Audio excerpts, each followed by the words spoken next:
गंगा पार करना।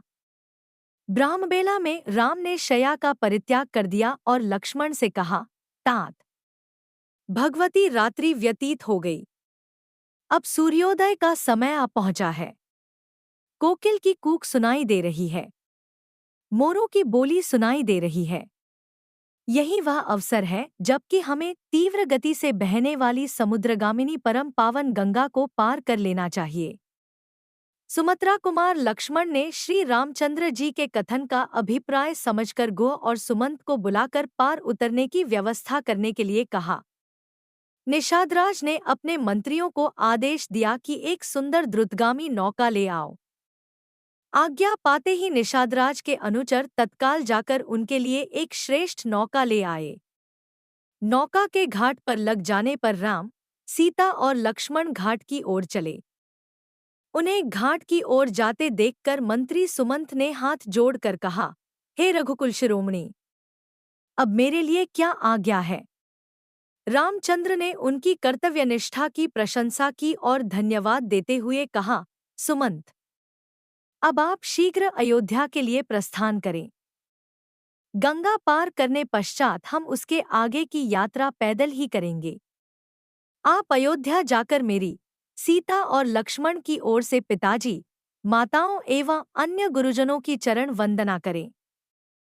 उन्हें धैर्य दिलाते हुए हमारी ओर से संदेश दें कि हम तीनों में से किसी को भी अपने वनवास का किंचित मात्र भी दुख नहीं है। उन्हें यह भी कहें कि 14 वर्ष की अवधि समाप्त होने पर मैं, सीता और लक्ष्मण आपके दर्शन करेंगे। आप भाई भरत को कैकेय से शीघ्र बुला लें तथा राज्य सिंहासन सौंप दें ताकि प्रजा को किसी प्रकार का कष्ट व असुविधा न हो। हे मंत्रिवर, भरत से भी मेरा यह संदेश देना कि वे सभी माताओं का समान रूप से आदर करें और प्रजाजनों के हितों का सदैव ध्यान रखें। सुमंत अत्यंत विह्वल हो गए और उनके नेत्रों से अश्रुधारा बह चली।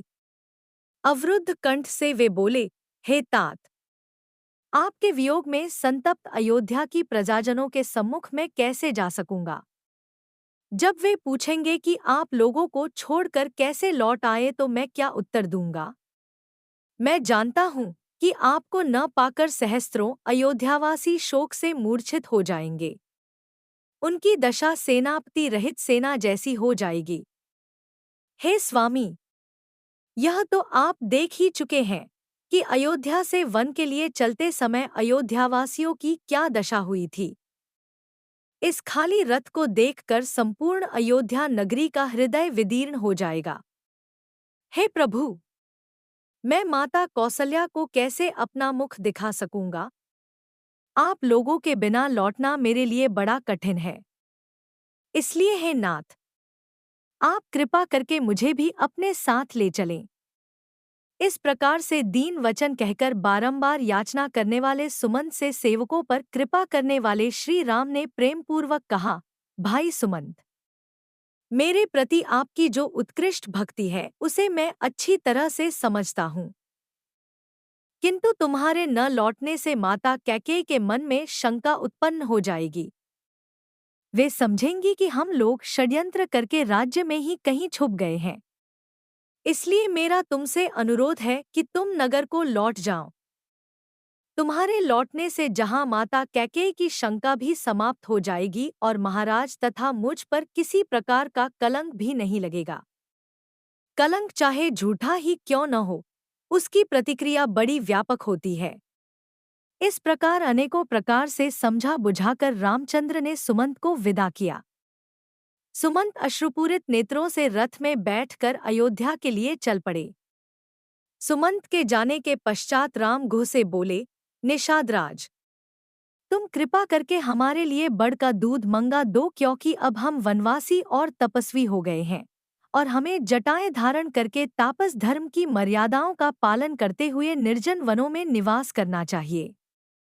राम की बात सुनकर गुह स्वयं जाकर बड़ का दूध ले आए, जिससे राम, सीता और लक्ष्मण ने जटाएं बनाईं और नियमपूर्वक तपस्वी धर्म को स्वीकार करते हुए गंगा पार करने को उद्यत हुए। नौका पर सवार होकर तीनों ने कलुषहारिणी गंगा को पार किया। गंगा के पार पहुंच जाने पर राम ने घुह को हृदय से लगा लिया। फिर उनके स्नेहपूर्ण आतिथ्य के लिए उनकी भूरी भूरी प्रशंसा करते हुए उन्होंने निषादराज को विदा किया।